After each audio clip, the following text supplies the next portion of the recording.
Hola a todos, soy Andrés Felipe Flores y bienvenidos a un nuevo capítulo de Al día con las guías en tutorías medicina interna. En esta ocasión vamos a estar revisando las guías de infección de vías urinarias complicada publicadas por la ITSA en 2025. Recuerden que si quieren apoyar este tipo de contenido pueden suscribirse, dejar un like y darle a la campanita. Los invito a seguirme en mi Instagram personal @andresf.med, por donde estoy compartiendo con ustedes muchísimo contenido académico. Y aprovecho la ocasión para invitarlos a adquirir mi diplomado de medicina interna, que ya tiene versión 2026, que está disponible en la plataforma de grupomedi.com. Este diplomado, al igual que el resto de la oferta académica que encontrarán en nuestra plataforma, es altamente interactivo, es 100% virtual y asincrónico y cuenta además con certificación con validez nacional e internacional. No siendo más, vamos adelante con el video. Hablemos entonces acerca de estas nuevas guías que tenemos de infección de vías urinarias complicada de la ITSA 2025. Como introducción que podemos mencionar que es una de las infecciones más frecuentes a nivel mundial, sobre todo pues en el caso de las mujeres, en donde se dice que en la vida de las mujeres el 53% de las mujeres van a tener algún episodio de infección de vías urinarias, mientras que en los hombres esto se reduce a tan solo el 14%. Hay más de 400 millones de casos, o hubo más de 400 millones de casos en el mundo en el 2021, y no solo eso, sino que esto se tradujo en más de 236 mil muertes. Es la causa de casi la mitad de las bacteremias que se presentan por bacilos gram negativos en las instituciones de salud, y de hecho complica muchas veces las estancias intrahospitalarias, ya que representa el 9,1% de las infecciones intrahospitalarias. Además de su alta prevalencia y su alta frecuencia, digamos que otro de los problemas muy importantes que tenemos, pues definitivamente es la tasa creciente de resistencia antimicrobiana. En este momento, pues específicamente en Estados Unidos, hay resistencias superiores al 20% de medicamentos o de antibióticos previamente muy utilizados para manejar las infecciones de vías urinarias, como lo son el trimetoprim sulfamethoxazol, la nitrofurantoína y las quinolonas.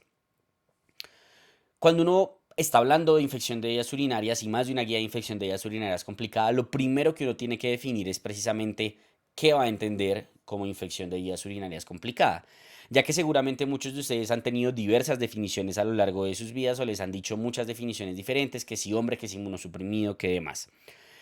Efectivamente, esto se debe a que pues hay una heterogeneidad muy amplia en las definiciones, pero digamos que cada vez más ha venido habiendo una tendencia en dividir básicamente la complicada versus la no complicada, de aquella infección que se localiza o queda confinada a la vejiga, independiente de los antecedentes de las características del paciente, versus aquella infección que se torna sistémica. Pero pues digamos que esto va en contraposición a los criterios clásicos que siempre hemos tenido de definición de vías infección de definición de infección de vías urinarias complicada, en donde siempre nos decían, por ejemplo, que el sexo masculino, que los diabéticos, que los pacientes inmunosuprimidos tenían o por definición tenían una infección de vías urinarias complicada, independiente de la severidad a la cual se estuvieran enfrentando. Lo mismo que todo paciente que tenía una alteración anatómica o funcional digamos, de la arquitectura del sistema geniturinario, también por ende era de entrada clasificado como una infección de vías urinarias complicada. ¿Cuál es el problema? Que pues digamos que uno realmente no utilizaba formalmente estos criterios clásicos pues como para tomar decisiones terapéuticas ni nada por el estilo. Entonces con base en eso pues digamos que ha habido como mucha discrepancia. Hasta que pues el año pasado precisamente en esta guía tenemos la nueva clasificación por fin de la ITSA, que trata de poner como un consenso en donde todos vamos a definir de la misma manera qué entendemos y qué no entendemos como una infección de vías urinarias complicada. ¿Y qué nos dice esta nueva clasificación, que es esta de acá a la derecha, que es en la que quiero que se fijen? Vamos a entender como infección de vías urinarias complicada cualquier infección más allá de la vejiga en hombres o en mujeres que tenga alguna de las siguientes: pielonefritis, fiebre o bacteremia, infección de vías urinarias asociada a catéter o a sonda urinaria y prostatitis. De resto, toda infección confinada a la vejiga en una mujer o en un hombre afebril, independiente de su estado de inmunosupresión o no, de si tiene diabetes o no, de si tiene unas alteraciones estructurales o no, la vamos a definir como una infección de vías urinarias no complicada. ¿Listo? Con esto claro, es muy importante entonces que tengamos la claridad de que esta guía se enfoca pues precisamente en estas infecciones, exceptuando la prostatitis.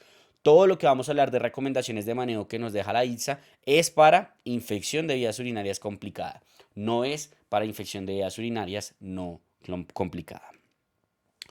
Entonces, digamos que la guía no habla mucho más, no dice cómo lo vamos a manejar ni nada por el estilo, solo nos dice si usted tiene una IU y la clasifica como complicada, siga estos parámetros de manejo que vamos a establecer. Básicamente esa es la guía.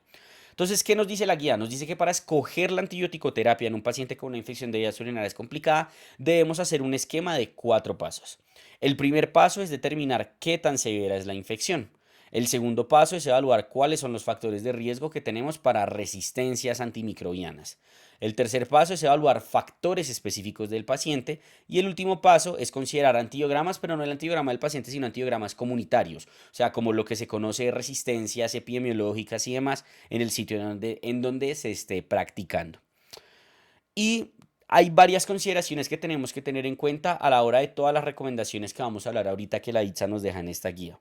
Lo primero es que los estudios en los cuales ellos fundamentan sus recomendaciones son estudios que se utilizaron con las clasificaciones previas de infección de vías urinarias complicada, hombres inmunosuprimidos, diabéticos, etcétera, todo eso que veníamos hablando. Lo otro es que la gran mayoría de estos estudios muestran unas tasas de mortalidad que son inferiores a las que se ven en la práctica diaria o en la vida real.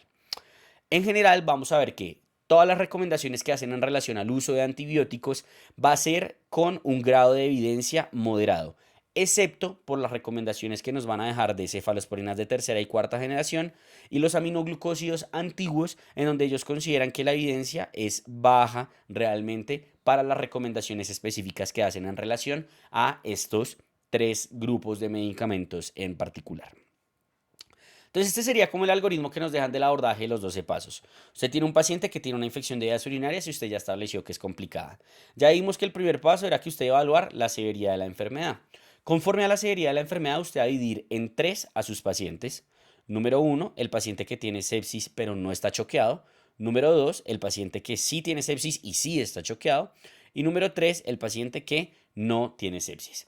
En el que no tiene sepsis, usted solo va a utilizar los siguientes 2 pasos: los factores de riesgo de resistencia y los factores específicos del paciente. Mientras que en el que tiene sepsis, sea con o sin choque, usted sí va a utilizar el cuarto paso, que es ver los antibiogramas comunitarios con un punto de corte de más de 90% de susceptibilidad en el caso de el paciente que está choqueado y de más de 80% en el paciente que no tiene choque como tal establecido. Sin embargo, pues digamos que son muy consecuentes en decir, a pesar de todo esto, pues es muy importante que si usted tiene un grupo de un programa de uso optimizado de antibióticos, pues se apoye en el mismo y siempre tenga en consideración las preferencias del paciente, los costos y las barreras administrativas que eventualmente pueden existir. Con eso claro, entonces, ¿cuáles son las opciones de manejo? Vamos a revisar qué nos deja la guía de evidencia de cada uno de estos antibióticos y luego ya con eso claro vamos a decir cuáles son las recomendaciones formales que dejan para, según ese esquema de los 4 pasos, escoger el antibiótico y ver qué tan de acuerdo estamos o no con eso. ¿Listo? Entonces empecemos con la ceftriaxona. La ceftriaxona, digamos que los estudios que hay realmente en infección de vías urinarias es en general comparados contra carbapenémicos, sobre todo contra el ertapenem, en donde lo que encontramos es que no hay inferioridad. ¿Listo? Digamos que en general con la evidencia de la ceftriaxona uno asume la evidencia de las demás cefalosporinas de tercera y de cuarta, pero no hay estudios propiamente documentados, por lo menos en la guía, de otras cefalosporinas de tercera o cuarta generación. Potenciales beneficios es la dosificación, pero que hay que tener en mente que no hay que utilizar definitivamente estos medicamentos cuando haya sospecha de presencia de talactamasas de espectro ampliado o que haya una resistencia local de más del 10 al 20% en pacientes sépticos, con eso que hablábamos de susceptibilidad de 90 y 80, dependiendo de si está o no está choqueado el paciente. Otro beta-lactámico que incluyen y que analizan en la evidencia de la guía es la piperacilina tazobactam. Lo que nos dicen es que hay evidencia que sugiere una no inferioridad de la piperacilina tazobactam contra los nuevos antibióticos beta-lactámicos, es decir, lo que es la combinación sobre todo con los inhibidores de beta-lactamasa de segunda generación.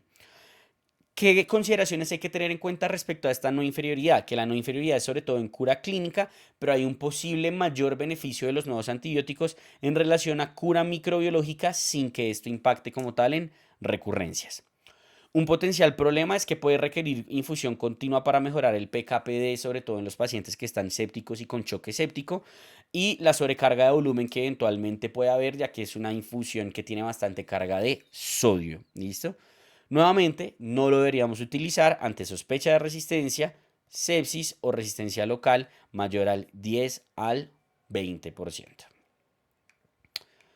Otro antibiótico, las fluoroquinolonas. Las fluoroquinolonas, varias cosas que tenemos que tener en consideración. Vamos a ver que son ampliamente recomendadas. Sin embargo, cuando miramos, primero los estudios tienen una evidencia de posible no inferioridad contra nuevos agentes, pero el verdadero problema es que hay una tasa elevada de resistencia a las quinolonas que preocupan, con una tendencia a una menor curación clínica.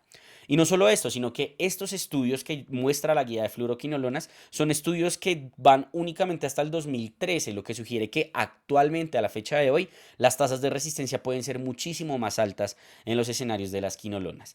Y por eso pues dejan la acotación de que solo la deberíamos utilizar ante una baja sospecha de resistencia, y particularmente hay un beneficio que tienen las quinolonas, que es la posibilidad de hacer una transición de medicación oral endovenosa con el mismo medicamento. ¿Listo? En cuanto a lo que serían los carbapenémicos, hay evidencia de no inferioridad contra agentes antiguos, y los estudios contra los nuevos agentes muestran una posible inferioridad y mayor recurrencia. No se recomiendan en pacientes sin sepsis de entrada, y sí van a tener su principal utilidad en los pacientes que se considera que están cursando con sepsis. En cuanto a los nuevos inhibidores de beta-lactamasa, vamos a tener en cuenta que hay evidencia sobre todo de no inferioridad principalmente contra los carbapenémicos, con una posible mayor cura microbiológica. Algo muy importante a saber es que, a pesar de esto, definitivamente nunca van a ser agentes empíricos de primera línea. Van a ser, digamos que, únicamente guiados por antibiograma, ojalá con prueba, porque hay que tener en cuenta el costo y evitar el desarrollo de resistencias contra estos nuevos antibióticos. Pero el único escenario en donde uno diría, bueno, voy a considerar utilizarlo de manejo empírico, va a ser en pacientes que tengan un aislamiento previo y además estén en choque séptico. En cuanto a lo que sería el cefidorocol, los estudios, digamos, que hay del cefidorocol tienen una muy baja representación de infección de vías urinarias. Se habla de una posible no inferioridad con posible superioridad en curación clínica. Sin embargo, hay un estudio en particular, que es el Credible, que mostró una mayor mortalidad con el uso del cefidorocol. Entonces, si bien puede ser una opción, en general no se va a recomendar. Tenemos muy poca evidencia de vida real y mucho más en infección de vías urinarias. Es de difícil administración, por lo cual en general no lo vamos a considerar, salvo que esté guiado por aislamiento y por antibiograma en escenarios muy particulares, que sería básicamente cuando uno no tenga nada más para ofrecerle al paciente. En cuanto a lo que son los aminoglucósidos antiguos, los estudios son bien antiguos y comparan contra quinolonas y cefalosporinas de tercera, muestran una no inferioridad e incluso una potencial superioridad. Principal desventaja definitivamente van a ser los eventos adversos de la nefro y la ototoxicidad, por lo cual no se consideran como opción de primera línea, pero se pueden considerar en alto riesgo de beta-lactamasa de espectro extendido. Si ustedes han visto, sobre todo la guía de la ITSA de gram negativos multiresistentes, deja la posibilidad de utilizar una dosis única de amikacina de 15 miligramos por kilo intramuscular en este grupo de pacientes, evitando el uso de cursos prolongados de antibiótico endovenoso. Entonces, eventualmente se pudiera considerar. La plasomicina, por su parte, tiene estudios de no inferioridad contra levofloxacina y contra meropenem. Una mayor tasa de nefrotoxicidad, se considera una alternativa, pero no es la preferida. Fosfomicina endovenosa, en general tiene evidencia que muestra una no inferioridad contra los beta-lactámicos, teniendo en cuenta que la fosfomicina tiene uso particularmente documentado para E. coli. De hecho, no es una opción de primera elección porque no tenemos puntos de MIC establecido para los enterobacterales, salvo la E. coli, y además puede generar sobrecarga por una alta carga de sodio. Por lo cual no la vamos a utilizar ampliamente, se va a considerar únicamente en algunos escenarios particulares. La colistina, por su parte, solo en escenarios de multiresistencia que no tengan otra opción realmente, porque de por sí no tienen evidencia en IBU y hay un alto riesgo de toxicidad. Digamos que, habiendo hecho es como ese repasito rápido de la evidencia que nos dejan de cada uno de los antibióticos, estas son las opciones que nos dejan de los medicamentos endovenosos que pudiéramos considerar en infección de vías urinarias complicada. Fíjense ustedes ahí, tenemos el cefepime metazoactam, las otras cefalosporinas también, con lo que serían los nuevos inhibidores de beta-lactamasas, con ceftolozano y con ceftazimia y bactam.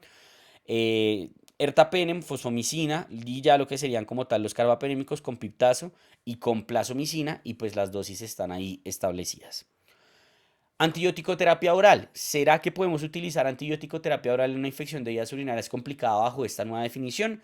La respuesta es que sí, la vamos a poder considerar en algunos escenarios, tanto como manejo inicial como en desescalonamiento de manejo antibiótico. va a haber una favorabilidad por el uso de las cefalosporinas de tercera generación, quinolonas y trimestoprim. Sin embargo, yo creo que aquí hay un aspecto un poco contradictorio y es que sabemos que la misma guía nos está diciendo que hay una elevada tasa de resistencias a estos antibióticos, pues entonces hay que tener cuidado y guiarse mucho por lo que sería la parte de aislamientos epidemiológicos, estos antibiogramas comunitarios que estábamos mencionando. No descartan la posibilidad de utilizar beta-lactámicos de menor rango, digámoslo así, es decir, cefalosporinas de primera, cefalosporinas de segunda o incluso penicilinas. Sin embargo, dicen y lo dejan escrito en la guía que hay una evidencia insuficiente para recomendarlos como antibióticos de primera línea y en general los pocos estudios que hay muestran que hay un mayor riesgo de fracaso antibiótico cuando utilizamos este tipo de beta-lactámicos. Y en general, en infección de vías urinarias complicada, no vamos a considerar ni la nitrofurantoína ni la fosfomicina como opciones terapéuticas de antibiótico terapia oral. Estos son entonces los antibióticos orales que ellos dejan como alternativas a considerar y las dosis: amoxiclavulanato, cefixime, cefpodoxime, ceftibuten, cefuroxime, cefalexina, cipro, levofloxacina y otros beta-lactámicos orales y trimetoprim, sulfametoxazol. ¿Qué antibióticos dejan ellos como no aprobados para infección de vías urinarias? Estos tres: omadacyclina, tebipenem, sulopenem, dejando claro que no descartan que haya una futura aprobación para infección de vías urinarias de estos agentes, pero de momento no pueden hacer una recomendación para su uso en la guía. Entonces, con todo esto claro, volvamos a lo que habíamos mencionado de la estrategia de 4 pasos y con base en eso establezcamos, conforme en cada uno de los pasos, qué antibiótico vamos a elegir en cada uno de ellos. Entonces, empecemos con el primer paso. El primer paso es evaluar la severidad de la infección. Lo que nos dicen aquí es que si un paciente está séptico como tal, esto debería guiar la terapia antibiótica. En mi opinión, algo bastante debatible porque en general uno casi siempre, de hecho, lo que le enseñan es que la severidad de una infección no determina el antibiótico que uno debería utilizar. Evidentemente, si uno se equivoca en el antibiótico, pues esto es más deleterio si el paciente está séptico porque hay un posible incremento en mortalidad si la terapia empírica es inadecuada. Pero, pues precisamente por eso cuando uno ve, lo que hay que hacer es como analizar con más detalle el caso, pero no solo por el hecho de que el paciente esté séptico, en el resto de infecciones lo que le recomiendan a uno sea utilizar una antibiótico terapia como más escalada, por decirlo de alguna forma. Y de hecho, si uno mira la recomendación o la evidencia que hay detrás de la recomendación que hace la ITSA, la evidencia no es muy certera. Tienen ORs que cruzan la unidad que nos hablan de una ausencia de significancia realmente en este incremento de mortalidad cuando uno tiene un error en la antibiótico terapia empírica. ¿Qué dicen ellos? Que aplicarlo en séptico es donde pues hay efectivamente más riesgo de que realmente pueda haber un potencial aumento en la mortalidad. Y lo que nos dicen es que si el paciente no tiene sepsis, pues ahí sí nos guiamos más por el stewardship, análisis de factores de riesgo y demás. Pero si está séptico, de entrada, digamos que la sepsis me va a guiar la terapia antibiótica y ya vamos a ver que eso tiene sus consideraciones particulares que pudieran ser bastante debatibles. El paso número 2 que nos dicen es que analicemos el riesgo de resistencia. Y aquí también, pues digamos que esto es bien debatido. Uno siempre cuando está en infección de vías urinarias le enseñan que el riesgo que uno más le debe preocupar es la beta-lactamasa de espectro ampliado. Y hay escenarios en donde usan scores como el Tumbarello, como el Duke. Hay otros que solo usan parámetros específicos como antibiótico terapia reciente, instrumentación de la vía urinaria, hospitalizaciones recientes. Pero pues digamos que en esta guía lo que nos dicen es que realmente lo único que ellos encuentran como un factor de riesgo significativo para riesgo de resistencia es un aislamiento previo en donde haya una resistencia documentada. ¿Qué tan previo? 3 a 6 meses. Después de los 6 meses se va perdiendo esa relación entre una resistencia documentada en un aislamiento y la presencia de un nuevo episodio con esa misma resistencia. Suele predecir resistencia y susceptibilidad. Y digamos que la evidencia es principalmente en urocultivos, pero consideran en la guía que puede ser extrapolable a hemocultivos en tal caso de que lo que se tenga es un aislamiento en sangre y no en orina. Pero en cuanto a otros factores de riesgo, realmente el único que ellos consideran que tiene suficiente evidencia para ser considerado para elegir el antibiótico es uso de quinolonas en los 12 meses previos para resistencia a las mismas quinolonas. ¿Listo? Pero no encuentran ni factores de riesgo significativos para sospechar beta-lactamasa de espectro ampliado o para sospechar resistencia a trimetoprim sulfametoxazol. Entonces, miremos qué es lo que nos dicen en recomendaciones del paso 1, ¿cierto? En el paso 1 ya dijimos que lo que tenemos que analizar es la severidad de la enfermedad, ¿cierto? Y lo que decíamos, en un paciente con IBU complicada, lo que ellos sugieren es que el antibiótico empírico sea guiado por la severidad de la enfermedad. específicamente en relación a si el paciente tiene o no tiene sepsis, entendiendo la sepsis como el diagnóstico que está establecido en el sepsis 3. Y en el paso número 2 lo que nos dicen es que evaluemos los factores, digamos, como de riesgo como tal y lo que sería la parte de los factores específicos del paciente. Entonces, en una IBU complicada, vamos a evitar antibióticos que el paciente ya haya tenido un patógeno resistente, usualmente en los últimos 3 a 6 meses, ¿cierto? Y que se deben evitar fluoroquinolonas si ya han tenido uso de quinolonas en los últimos 12 meses. No dejan más recomendaciones. La razón es esta que estábamos viendo. Ellos evidencian que tanto para beta-lactámicos, para quinolonas como para trimethoprim, el hecho de haber tenido un aislamiento resistente confiere una mayor resistencia de tener pues un nuevo episodio con un germen que efectivamente sea nuevamente resistente a cada uno de estos antibióticos. Pero en cuanto a la exposición antibiótica, sí definitivamente solo encuentra la asociación, como veníamos mencionando, con fluoroquinolonas, ¿cierto? Ahora, volvamos a los otros pasos. El paso 3, consideraciones específicas del paciente a tener en mente, van a ser alergias, contraindicaciones y potenciales interacciones. Y en cuanto al antibiograma, como decíamos aquí, hablamos es de la susceptibilidad comunitaria o antibiogramas comunitarios. La recomendación realmente es que sin sepsis pues no hay que utilizarlos. Y en paciente séptico, si lo vamos a considerar utilizar, va a ser porque hay una evidencia de susceptibilidad documentada del más de 90% en el paciente choqueado y de más del 80% en el paciente que solo está séptico, pero no está choqueado. Importante, esto del antibiograma comunitario se utiliza si no tengo un aislamiento propio del mismo paciente. Si tengo el aislamiento propio del mismo paciente, pues lo que uno puede hacer es mirar únicamente este aislamiento y considerar únicamente este organismo y evaluarlo en el antibiograma comunitario. O sea, no pensar en cuáles son los gérmenes más comunes, sino, no, venga, este ya había tenido una E. coli, ¿cómo está la E. coli en nuestro ambiente, digámoslo así? Y con base en eso, pues ya establecen las pautas de manejo. Entonces miremos cuáles son los manejos que nos van a recomendar según cada uno de los escenarios. Y como el primer paso es precisamente establecer la severidad, miremos qué nos dicen cuando el paciente tiene sepsis. Entonces lo que nos dicen, cuando un paciente tiene sepsis y tiene una infección de vías urinarias complicada, lo que nos recomiendan inicialmente es escoger alguno de los siguientes antibióticos, continuando con los otros pasos para tomar la decisión en cuál de los siguientes. Cefalosporina de tercera o cuarta generación, ¿cierto? Carbapenémicos, piperacilina tazobactam o fluoroquinolonas antes que otros agentes más nuevos o que aminoglucósidos antiguos. ¿Listo?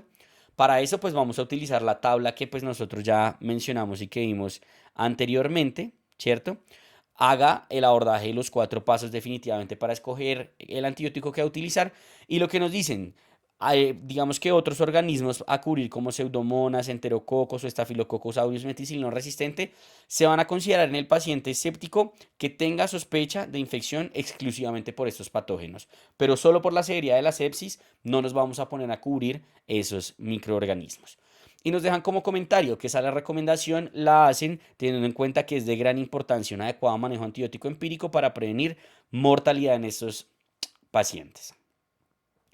¿Qué hacemos en el paciente que no está séptico, cierto? En el paciente que no está séptico lo que nos recomiendan es utilizar nuevamente el esquema de los 4 pasos para escoger entre los siguientes. Nuevamente cefalosporina de tercera o cuarta, piptazo o quinolonas antes que carbapenémicos. Aquí está la diferencia. Los carbapenémicos sí los usábamos en sepsis, no en el paciente no séptico y lo mismo, no van a recomendar ni nuevos agentes ni aminoglucósidos antiguos, que sería lo que uno tendría que tener en consideración. Nuevamente la recomendación que siempre hacen del esquema de los 4 pasos. Y si nos dicen algo, y es que otros agentes, como pudiera ser el trimsulfa, amoxiclaulanato, cefalosporinas de primera o segunda generación, están menos estudiados, pero pudieran ser apropiados. Es decir, no dejan una recomendación como tal en contra de utilizar, por ejemplo, cefalexina o cefazolina, pero si dicen como, mejor si quiere, pues como que no lo considere tanto, ¿cierto? Y esta recomendación pone más valor en lo que sería el stewardship, en lo que sería el PROA y la elección racional de antibióticos, antes que en irse a un espectro más alto únicamente por la severidad de la enfermedad. Y aquí podemos ver entonces la tabla que nos resume estas recomendaciones. Me dicen, si usted tiene un paciente séptico con o sin choque, ¿qué va a preferir usted? Cefalosporinas de tercera o cuarta generación, carbapenémicos, piptazo o quinolonas. Si no tiene sepsis y va a ponerle manejo endovenoso, las mismas opciones sin carbapenémicos. Y si no tiene sepsis y va a pensar en manejo oral, quinolonas o trimethoprim sulfametoxazole es lo que ellos más recomiendan, dejando como alternativa amoxiclaulanato y eventualmente otras cefalosporinas pues de generaciones más bajas, como sería cefalosporina de primera y de cuarta generación. ¿Listo? Eso en cuanto a manejo empírico, ¿listo? Entonces, con base en este esquema de estos 4 pasos, vamos a utilizar esos en manejo empírico. ¿Qué podemos decir de manejo definitivo? ¿Qué recomendaciones nos dan las guías de manejo definitivo? Lo primero es que en aquellos pacientes que ya tengan una confirmación microbiológica de la infección de vías urinarias, pues lo que uno debe hacer es, basado en el urocultivo, establecer el ajuste del cubrimiento antibiótico, ¿cierto? ¿Qué es lo que nos dicen? Entonces nos dicen que sugieren seleccionar el antibiótico terapia efectiva definitiva basada únicamente en lo que serían los resultados del cultivo disponible. ¿Por qué esto? Pues porque obviamente desescalonar su parte de todo lo que tiene que ver del stewardship de antibióticos, mejora usualmente como la parte clínica y demás. Siempre pues evaluar la pertinencia de esto, ¿cierto? Evaluar la pertinencia de hacer estos cambios y con base en eso pues tener consideraciones. Pero en general, si hay opción, hágalo, ¿cierto? Haga el ajuste microbiológico, sobre todo cuando esto implique un cambio a un menor espectro o incluso un cambio en una vía de administración, que es la siguiente recomendación que nos van a dejar. La transición endovenosa a oral. ¿Qué nos dicen? Si yo tengo una IBU complicada sin bacteremia, la evidencia que hay verdaderamente en IBU complicada de antibiótico terapia oral o de transición es con antibióticos pues como bien poco disponibles, ¿cierto? Cefdidotoren, prulifloxacina, citafloxacina, que yo ni siquiera había escuchado hasta que leí la guía, si les soy completamente honestos. ¿Cuál es el problema de estos estudios, además de que usan antibióticos muy raros, que pues son con poblaciones definidas como IBU complicada antes, ¿cierto? No como ahora estamos definiendo IBU complicada. ¿Qué podemos hablar de esos pocos estudios que hay? Que no hay diferencia en cura clínica, pero definitivamente hay disminución en tiempo de estancia hospitalaria y eventos adversos, y no parece, digamos, como diferir la efectividad ni por la duración ni por el tipo de antibiótico oral que se escoja. En otras poblaciones, en bacteremia, pues digamos que hay evidencia que sugiere que eventualmente se pudiera considerar el uso de antibiótico terapia oral, sobre todo en lo que sería como bacteremia, entre comillas, no complicada en gram negativos, que es aquella que 72 horas está febril, estable, con control de foco, y hay evidencia de susceptibilidad del antibiótico que va a utilizar. En hombres, digamos que siempre ha habido discusión de la duración del manejo en infección de vías urinarias y sobre todo de si puedo hacer o no la transición oral. Y realmente lo que se dan cuenta es que cuando analizan a los hombres, el verdadero problema está en la próstata. Si yo no excluyo bien que el paciente tenga prostatitis, me va a fallar a lo que haga, sea el antibiótico oral o sea la duración antibiótica. Entonces realmente lo más importante es que hay que descartar el compromiso prostático y si es así, no habría consideraciones en contra de hacer una transición endovenosa a una antibiótico terapia oral. ¿Y cuáles van a ser las opciones orales que tenemos? Amoxiclaulanato, algunas cefalosporinas como ustedes están viendo acá, las quinolonas y trimetoprim sulfametoxazol. Pero nuevamente nos vuelven a hacer la cuñita que me parece importante que tengamos en consideración. Y es que lo que sería beta-lactámicos versus quinolonas o trimetoprim sulfametoxazol han mostrado desenlaces inferiores en el manejo oral con los beta-lactámicos cuando se utiliza moxaclaulanato o cefalexina, que son como los principales beta-lactámicos que se han evaluado en esos estudios, que es como importante tenerlo en consideración. Entonces el resumen sería cómo hacemos todo. En cuanto a la parte de la transición oral, pues nada, tengo un paciente que le estoy dando manejo antibiótico por una IBU complicada. Si está mejorando clínicamente, voy a ver si efectivamente tiene una opción oral. Lo voy a cambiar y le voy a dar un tratamiento usualmente por 7 días. Mientras que si no está mejorando, pues lo que voy a evaluar es por qué no está mejorando. ¿Será que hay un mismatch entre el medicamento que estoy utilizando y la susceptibilidad del germen? Buscar que no haya una fuente, no un foco no controlado, como una complicación, como un absceso, evaluar si efectivamente el diagnóstico es de IBU y considerar pues un curso antibiótico más prolongado en esos pacientes. Y aquí es donde nos dejan la recomendación, nos dicen pacientes con IBU complicada, incluso cuando tienen pielonefritis, y usted está manejando parenteralmente inicialmente, si usted tiene un paciente que está mejorando clínicamente, puede tomar medicación oral y hay una opción oral efectiva, pues haga la transición, que es eventualmente lo que uno pudiera tener en mente. Y incluso dejan la recomendación no solo para IBU complicada, sino para el paciente que además tiene una IBU que está complicada por una bacteriemia. También dejan la recomendación de que uno eventualmente pudiera considerar esa transición a vía oral. Y finalmente, ¿por cuánto tiempo vamos a darle el manejo antibiótico? Favorecen una duración corta de 7 días en la IU complicada. La evidencia parte principalmente de estudios con quinolonas. El rendimiento con los beta-lactámicos no parece ser realmente el mejor. Sin embargo, pues hay estudios con más evidencia en el escenario de bacteremia por gram negativos. Es decir, si yo busco duración antibiótica de infección de vías urinarias complicada versus duración antibiótica de bacteremia, actualmente hay mucha evidencia en bacteremia, ¿cierto? Tenemos varios que han estado saliendo en el New England y todo. Y como habíamos visto al inicio, pues la principal fuente de bacteremia por gram negativos es precisamente, pues esta, la infección de vías urinarias. En hombres, nuevamente, lo importante es descartar la afección prostática y precisamente la recomendación que nos van a dejar es así. En un paciente que tiene una IBU complicada, que está mejorando clínicamente, el manejo va a ser por 5 a 7 días si usted usa quinolona o 7 días si usa cualquier antibiótico que no sea una quinolona, que sería como lo importante que uno tendría que tener en consideración. Algo importante que nos dejan acá en comentarios es que en estos estudios excluyeron pacientes en los cuales a veces nos vamos a más tiempo, como IVA asociada a catéter, sepsis severa, que ya no se llama así, inmunocomprometidos, eh, enfermedad renal crónica, prostatitis bacteriana, IVA obstructiva, entre otras, que es como lo que uno tendría que tener en consideración. Y aquí dejan, pues digamos que la otra recomendación también, incluso cuando tienen la parte de la bacteriemia, que si el paciente va mejorando clínicamente, podemos utilizar 7 días de manejo antibiótico que cursos más prolongados de 14 días.